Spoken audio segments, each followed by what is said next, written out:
Não sei se você sabe, mas por muitos séculos os seres humanos acreditaram que o alimento, quando chegava ao estômago, ele era cozinhado graças ao calor que vinha, sabe de onde? Que vinha do fígado. Quem disse isso foi um cara conhecido como Cláudio Galeno, um dos médicos gregos mais famosos da antiguidade. O pior é que ele escreveu um tratado sobre digestão com todas essas informações. E esse tratado dominou a medicina por 14 séculos, ou seja, por 1400 anos, a humanidade acreditou que o estômago servia como panela, que cozinhava o alimento, e o fígado era o fogão, que dava fogo para esse alimento ser cozido. Mas a partir de agora, eu quero te mostrar que o estômago ele faz muito mais coisa do que apenas ser uma panelona velha de guerra. Bora então entender melhor sobre esse órgão maravilhoso que é o estômago. E para te mostrar ele, claro que eu trouxe aqui o nosso amigo, quem é ele?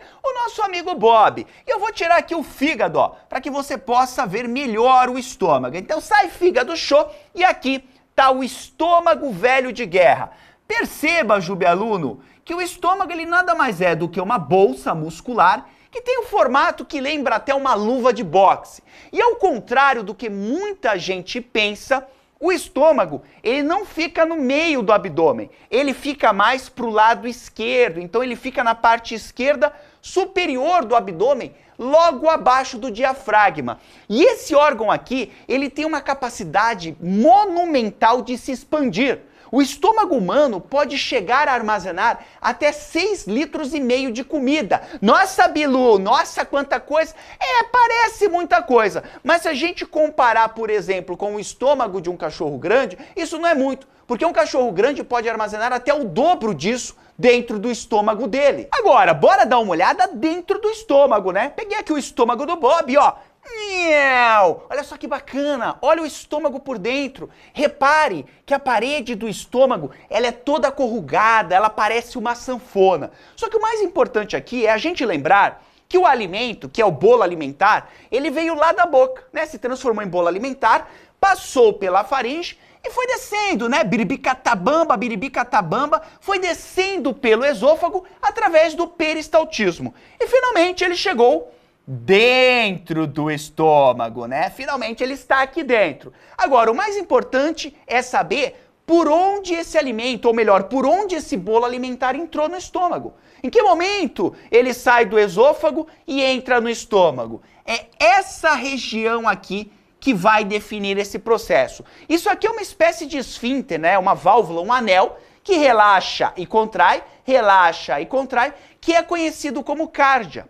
Então, é através da cárdia, que é composta por musculatura lisa, que o alimento sai do esôfago e vai finalmente entrar no estômago. Essa cárdia, inclusive, ó, quando ela quer que o alimento entre no estômago, ela vai o quê? Relaxar. E quando ela quer deixar o alimento dentro do estômago, não quer que ele volte, porque isso não é nada bom, ela vai contrair. Para guardar o nome cárdia, é fácil, é só lembrar do coração, né? Do nosso sistema cardiovascular. O coração faz o quê, ó? Bum, bum, bum, bum, bum, bum. E a cárdia também vai fazer isso. Alimento entra, relaxa. Alimento não sai do estômago, fecha. Alimento entra, relaxa. Alimento não sai do estômago, contrai. Entre as principais funções do estômago, nós vamos ter, primeiramente, misturar o alimento com o suco gástrico e assim formar uma substância, né, uma meleca que a gente chama de quimo e que vai ter assim a consistência de uma sopa de ervilha. Guarda assim, uma sopa de ervilha, o quimo é uma sopa de ervilha. O estômago também, ele serve como reservatório do alimento antes de poder liberar esse alimento para o intestino delgado. Então o alimento vai ficar ali no estômago por um tempo, esperando a hora certa de ir para o intestino.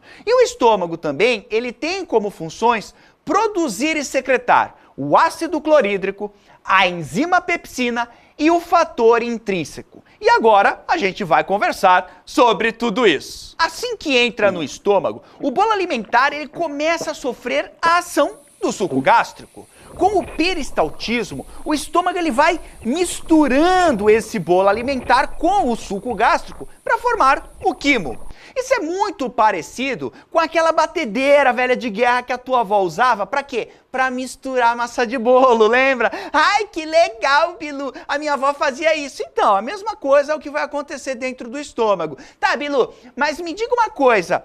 Tu falou de suco gástrico. O que seria esse suco gástrico que tem dentro do estômago? Vem comigo então entender essa questão do suco gástrico. Peguei aqui o nosso estômago velho de guerra, a nossa luva de boxe. E repare aqui que eu peguei a parte interna, a parede interna do estômago e deixei ela bem grandona aqui. Isso aqui, ó, é a superfície do estômago. E repare, Jubialuno, que essa superfície do estômago, ela tem buraquinhos, ela tem, ó, invaginações. Várias invaginações nessa parede. Essas invaginações são as glândulas gástricas. E dentro das glândulas gástricas, que são justamente as responsáveis por produzir o suco gástrico, nós vamos ter vários tipos celulares. O primeiro tipo de célula que a gente tem dentro da glândula gástrica são as células mucosas, que são responsáveis por produzir o muco, que vai revestir e proteger a parede do estômago. Nós temos também, ó, as células principais, ou ainda células guarda. Essas células aqui são responsáveis pela produção do pepsinogênio. Ai, Jubão, o que é pepsinogênio? Pepsinogênio é a forma inativa da enzima pepsina, que é quem vai fazer a digestão das proteínas aqui dentro do estômago. Pepsinogênio é a forma inativa da enzima pepsina. E por quem esse pepsinogênio é produzido? Pelas células principais. E dentro da glândula gástrica, ou das glândulas gástricas, porque são várias, como eu te falei, nós temos ainda as células parietais. Essas células aqui, elas vão secretar os elementos, as substâncias que vão produzir o ácido clorídrico. E é a união do ácido clorídrico com o pepsinogênio e com o muco que nós chamamos de suco gástrico. Então, o suco gástrico é a união dos três elementos produzidos por esses três tipos de células, e isso é o que a gente vai chamar de suco gástrico. Nossa, Jubão, como é que esse suco gástrico tão ácido não corrói as paredes do estômago? Excepcional pergunta, Jubialuno do meu coração. Mas o problema, olha só, não é só a acidez do suco gástrico. O estômago também ele vai produzir uma enzima conhecida como pepsina. Uma enzima conhecida como pepsina, que vai digerir proteína e que poderia tranquilamente digerir o nosso estômago todinho. Então o estômago e os outros órgãos do sistema digestório, eles precisam ter um mecanismo de proteção contra as próprias secreções que eles produzem. O primeiro mecanismo de proteção é proteger a parede do órgão com o muco. E no caso do estômago, essa camada de muco, ela é bem grossa, tipo quando você coloca, sei lá, sabe requeijão no pão, que você bota bem grossa aquela camadona, fica escorrendo? Então, o estômago também faz isso, ele produz um muco bem grosso, que é justamente para proteger essa parede do estômago. Essa camada de muco, ela é formada por uma glicoproteína chamada de mucina, e que também é encontrada na saliva, isso mesmo, a nossa saliva também tem mucina. E esse muco, como eu já te falei, ele é produzido dentro das glândulas gástricas pelas células que são células mucosas. Sem esse muco, as células da parede do estômago, elas seriam rapidamente destruídas pelo suco gástrico. É claro que assim, esse muco, ele é uma proteção que pode falhar. E é exatamente por isso que todos os dias milhares e milhares de células da superfície do estômago, ou seja, do epitélio do estômago, né, que é uma palavra bonita para a superfície do estômago, essas células são substituídas por novas células. As células do estômago, elas constantemente estão se dividindo por mitose. A cada 3 dias, uma camada novinha de células é adicionada na parede do estômago. E só para você ter uma ideia, a cada minuto, cerca de 500 mil células da superfície do estômago são substituídas. É exatamente por conta dessa alta taxa de divisão celular que tornam o estômago um órgão muito fácil de desenvolver câncer. Óbvio, né? Quanto mais as células se dividem, maior a chance de dar um problema nesse processo. Eu queria te mostrar agora mais algumas estratégias de autoproteção que o estômago tem. Porque imagine você, caso as células do estômago, responsáveis pela produção do ácido clorídrico, resolvessem produzir esse ácido dentro delas. Elas seriam destruídas. Seria uma catástrofe evolutiva? Seria tipo você colocar os 2 pés descalços em cima de uma poça d'água e colocar a língua na tomada para ver se a luz voltou ou não. Seria uma extrema estupidez. Se você fizesse isso e se a célula tentasse produzir ácido clorídrico dentro dela. E aí, claro que a evolução, esperta como ela é, criou uma estratégia, do grego estratégia, para você não ter esse problema com o ácido clorídrico sendo produzido dentro das células. Vem comigo aqui que eu quero te mostrar. Paredezinha do estômago, aqui você tem a glândula gástrica. Olha o que eu fiz. Separei, ó, um punhadinho de células da glândula gástrica e vou deixar elas aqui, ó, bem grandonas para você. Uou! Bora concentrar aqui, ó, na célula parietal, porque é essa célula responsável pela produção do ácido clorídrico. Olha o que ela faz. Ao invés de produzir o ácido clorídrico dentro dela e ser escrachada da face da Terra, ela vai secretar os íons hidrogênio e cloro para fora dela. E aí esses íons fora da célula, eles se combinam e aí que eles vão formar o ácido clorídrico. Então o ácido clorídrico, ele é formado já dentro da cavidade do estômago, que é um lugar que está preparado para esse ácido. Tem um muco ali revestindo a parede do estômago que vai proteger ele. A célula não tem essa proteção. Então o que ela faz é justamente, ó, secreta os íons para fora, eles se combinam lá e assim essa célula consegue se preservar. Olha só que interessante, foi inclusive a descoberta desse mecanismo aqui feito pela célula parietal que permitiu o desenvolvimento de medicamentos que reduzem a acidez do estômago, como é o caso do omeprazol. O omeprazol, ele vai agir aqui, ó, no bombeamento do hidrogênio, reduzindo a produção de ácido clorídrico e, claro, reduzindo a acidez do estômago, já que o estômago é extremamente ácido. Só para você ter uma ideia, as células parietais do estômago, elas produzem por dia, 2 litros de ácido clorídrico. Olha só, por dia, 2 litros de ácido clorídrico. Essa é uma estratégia de autoproteção. Ó, eu formo o ácido clorídrico fora da célula. Agora eu quero te mostrar outra, que está relacionado com a célula principal. Ai, Pilu! Olha só, o que a célula principal faz? Ela produz o pepsinogênio. E o que é o pepsinogênio? Forma inativa da enzima pepsina. Imagine você, a célula ficar produzindo pepsina dentro dela. A pepsina digere proteína, a pepsina ia destruir a célula por dentro.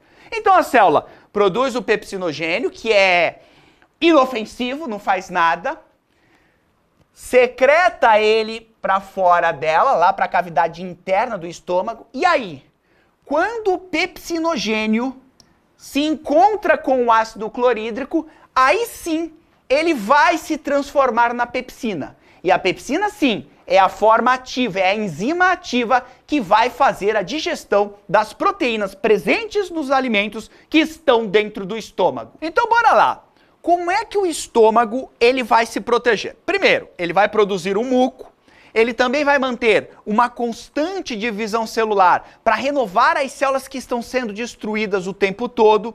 O ácido clorídrico junto com a pepsina, eles só vão se formar e só vão ficar ativos fora das células estomacais, dentro da cavidade do estômago. E é exatamente por causa desses mecanismos que eu e você, a gente tem estômago até hoje. Então veja como isso é importante. Tranquilo? Então agora, olha só o que a gente vai fazer. A gente vai entender melhor como é que a pepsina presente no suco gástrico vai agir para digerir as proteínas que estão presentes nos alimentos. como é o caso do leite, das carnes e também dos ovos. Um detalhe extremamente interessante e importante que você guarde no seu coração, melhor que guarde no cérebro, é que ao contrário da maioria das enzimas, a pepsina, ela funciona melhor em um ambiente muito ácido, em um ambiente com um pH em torno de 2. É tão ácido que dá para você corroer um parafuso.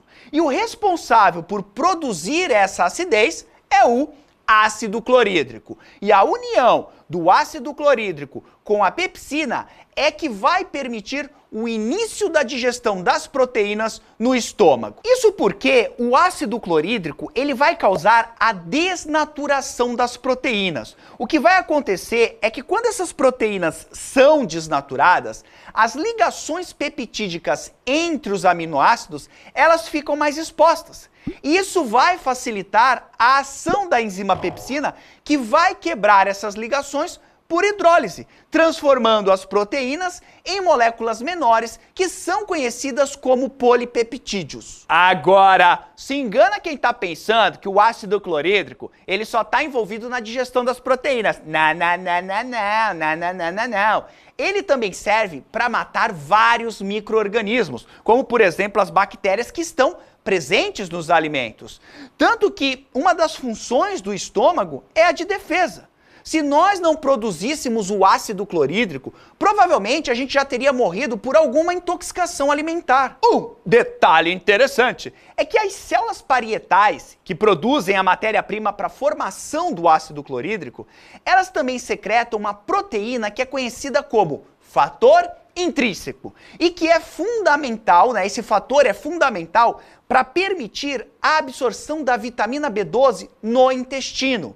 Qualquer problema que a gente tenha e cause a queda na produção desse fator intrínseco, isso vai causar uma deficiência da vitamina B12, que é fundamental para a produção dos glóbulos vermelhos do nosso sangue. E isso é uma doença conhecida como anemia perniciosa. Mas bora agora voltar para a nossa digestão. Estamos no estômago, onde o bolo alimentar foi misturado com o suco gástrico, graças à ação de quem? Do peristaltismo, né? Aqueles movimentos em forma de ola. Esse alimento agora, ele é uma pasta ácida, é uma pasta cremosa, que como eu já te falei, é chamada de quimo. E a formação desse quimo, todo esse processo que eu descrevi para você, é chamado de quimificação. Então, ó, a quimificação é o processo de mistura do bolo alimentar com o suco gástrico para formar o quimo.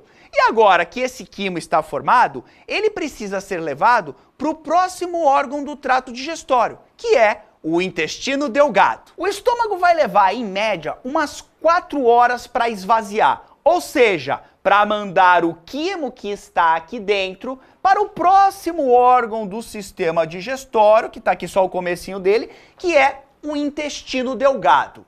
Esse alimento que está no estômago, o quimo, ele vai passar para o intestino delgado através de um esfíncter, de uma válvula, parecida com a cárdia aqui em cima.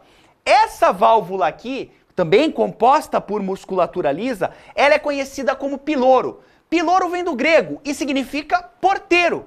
Por quê? Porque o piloro, ele é uma espécie de porteiro que vai controlar a saída do alimento do estômago para dentro do intestino delgado. E essa saída, esse esvaziamento do estômago tem que ser de forma lenta, porque o intestino delgado, ele demora muito tempo para fazer a digestão do alimento e também a absorção dos nutrientes. Então o estômago não pode do nada, o piloro não pode aqui relaxar e todo o alimento daqui fazer assim, ó. Não!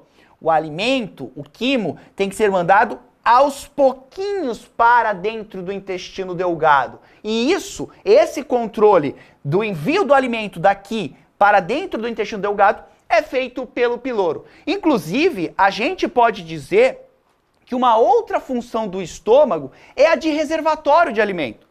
Porque o estômago, literalmente, ele vai ficar guardando o alimento dentro dele e aos pouquinhos vai mandando esse alimento para dentro do intestino delgado. Tanto é que quando as pessoas elas querem emagrecer ou precisam muito emagrecer, elas fazem o que a gente chama de cirurgia bariátrica. Que consiste no quê, basicamente? Em reduzir a capacidade de reserva do estômago. E aí, claro, se você não consegue colocar tanto alimento aqui dentro, a sua ingestão é menor e aí a pessoa, consequentemente, acaba perdendo peso. Mas que maravilha é o nosso corpo, né? Que maravilha! Biologia é ou não é um tesão? É claro que é. Só que assim, nem tudo são flores, né? Existem muitos problemas de saúde que estão relacionados ao nosso estômago. E agora a gente vai falar um pouquinho deles. Um desses probleminhas que pode acontecer no estômago é que o quimo, que é extremamente ácido, ao invés de descer, né, de passar pelo piloro e ir para o intestino delgado, ele faz o caminho inverso. Ele passa de novo aqui pela cárdia e invade o esôfago, queimando essa parte inferior do esôfago. E aí a pessoa sente aquela sensação de queimação, né? Parece que vai cuspir fogo pela boca. Isso é o quê? Isso é a famosa azia, ou refluxo gastroesofágico, que é o principal problema digestório que nós temos aqui no Brasil. E já que estamos falando de perebas, muitas pessoas têm dentro do estômago delas uma bactéria conhecida como Helicobacter pylori. Essa bactéria, ela adora viver dentro da acidez. Ela gosta de um ambiente ácido. E ela gosta porque ela tem uma proteção ao redor dela, que é a amônia. A amônia é alcalina. Então é uma espécie de cápsula que a bactéria tem formada de amônia que protege ela contra a acidez do suco gástrico, protege ela contra o ácido clorídrico. Só que tem um problema. Essa amônia da bactéria, ela é tóxica e ela enfraquece o muco que protege a parede do estômago. Então esse muco ele vai enfraquecendo e aí a parede do estômago fica exposta a quem? Fica exposta à acidez do suco gástrico e começam a se formar lesões nessa região. Essas lesões, elas são conhecidas como úlceras pépticas. São as úlceras. Então olha só que interessante. A Helicobacter pylori, ela enfraquece um dos sistemas de defesa do estômago, que é justamente a produção de muco. E por isso, lesões serão formadas e essas lesões são as úlceras. Um detalhe interessante é que a gente também pode dar uma contribuída para o aparecimento de úlceras no nosso estômago. O estresse, por exemplo, ele aumenta a produção de ácido clorídrico. E claro que isso pode proporcionar a formação de úlceras. Você também tem medicamentos anti-inflamatórios e também o álcool, o próprio álcool.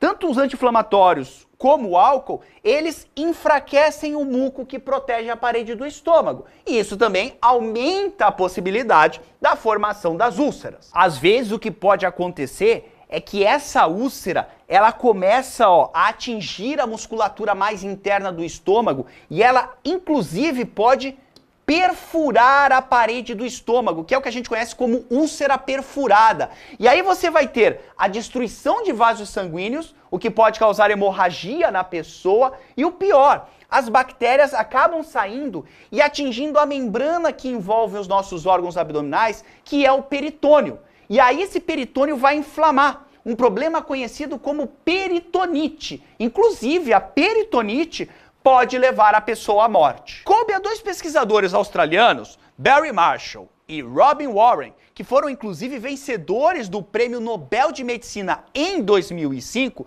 descobrir a relação entre a bactéria Helicobacter pylori e a úlcera. E por conta disso, hoje a gente trata a úlcera com um simples antibiótico e alguns medicamentos para reduzir a acidez do estômago. Lembre-se que a úlcera, ela não é gastrite. Úlcera são feridas profundas no estômago, enquanto gastrite é uma inflamação na parede do estômago, mas ambas estão relacionadas com a bactéria H. pylori. Um detalhe interessante é que a cafeína, olha só a cafeína, hein? Ela estimula o estômago a produzir mais ácido clorídrico.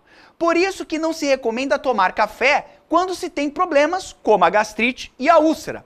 Aliás, a cafeína, ela é absorvida na própria parede do estômago e por isso que ela age tão rápido. Aliás, também o álcool, ele também é assim, ele também é absorvido no estômago. E por isso que alguns minutos depois de você beber, né, de você tomar o goró, você já vai se sentir bêbado. principalmente se o estômago estiver o quê? Se o estômago estiver vazio. O legal é que quando você está ali goroseando e a sua taxa de álcool no sangue ela tá muito alta, o cérebro, ele avisa o estômago dizendo, ó, seguinte, se chegar mais alguma coisa aí, manda pra fora. E assim que você der aquele gole, né, aquele gole que eu chamo de gole da morte, que é aquele gole de goró que depois que você dá, você percebe que não deveria de jeito nenhum ter feito aquilo, já era. Você achou que ia aguentar, aí você deu aquele golão e aí já vem, né? Já começa a salivar um monte, já vem salivando, salivando, você reza um Pai Nosso e vomita. Você vomita. O vômito nada mais é do que o peristaltismo ao contrário, o peristaltismo para cima. E aí sai tudo. Né? Sai tudo junto com o teu álcool, miojo, açaí, macarrão, o que tiver no estômago vai embora. Guarde que o vômito, ele é uma estratégia de defesa do nosso organismo para eliminar alguma coisa que pode fazer mal pra gente. E ele é causado por contrações violentas da musculatura abdominal e do estômago para fazer o que está dentro desse nosso estômago subir pelo esôfago, passar pela faringe e param! Sair pela boca, às vezes sai pelo nariz, sai pelo olho, sai por tudo. Inclusive, o gosto ácido do vômito se deve justamente ao suco gástrico que está misturado com esse material. É legal que quando você toma aquele porre histórico assim, o cérebro, ele guarda qual foi a bebida da morte, ele vai guardar qual bebida você tomou. E aí, geralmente, você não consegue mais tomar nunca mais aquela bebida. Às vezes, só de você dar um gole, você já passa mal. Eu, por exemplo, eu tenho problemas sérios com tequila. Eu lembro uma vez na balada que eu cheguei numa gatinha manhosa, né? Cheguei, ela tava toda metida, eu sou Jubilu, ela não ligou, sabe? Me ignorou. Mas eu comecei a desenrolar, né? Aquele jubipapo encantador. E aí, do nada, ela me chamou pra tomar o quê? Uma tequila. Aí eu olhei assim, falei, nossa, tequila é complicado, mas era uma baita gatinha manhosa. E aí acabei aceitando. E ainda ela falou que ia pagar, eu falei, pô, malandro, de graça ainda, tequilinha com a gatinha manhosa, bora. Então eu tava ali, fui lá tomar tequila com ela aqui do meu lado, aí metemos ali salzinho, limão, birinites, malandro. A hora que eu virei, só deu tempo assim, ó, de virar pro lado e vomitar. Eu acho que nem bateu no estômago, foi um negócio super instantâneo. Só que eu disfarcei. Eu cheguei aqui, ó, botei aqui, já voltei dançando. Tinha até uma menina que tava atrás, ela, ai, ui, eu, ó, quieta. Aí, ó, mandei um chiclete na boca, em 5 minutos tava ali, ó, no woman, no cry. Tem que ser malandro. Aliás, isso que eu tô te falando que acontece com a bebida, acontece com o alimento também. Então você foi lá, comeu uma comida estragada que quase te levou para falar com Jesus, e aí geralmente o teu cérebro guarda a informação do que te fez mal e você nunca mais consegue nem sentir o cheiro daquela comida. Maravilha! Então até agora você aprendeu sobre 4 órgãos que fazem parte do sistema digestório, que são a boca, que é onde ocorre a quebra mecânica do alimento pela mastigação e a digestão química do amido através da enzima pitialina. Depois, o bolo alimentar formado na boca é deglutido e passa para a faringe, que é o órgão que vai conectar a boca com o esôfago. Em seguida, o peristaltismo do esôfago vai levar o bolo alimentar até o estômago, que é onde nós iremos ter a mistura desse bolo alimentar com o suco gástrico formando o quimo. Não esqueça que é no estômago que se inicia a digestão das proteínas graças à ação do ácido clorídrico e principalmente da enzima pepsina. Na próxima videoaula, nós vamos estudar 2 órgãos que são importantíssimos para a digestão. Você vai aprender sobre o pâncreas e também sobre o fígado. Tranquilaço? No mais, desnecessário dizer que foi um grande prazer estar aqui com você. Um grande abraço. Tchau!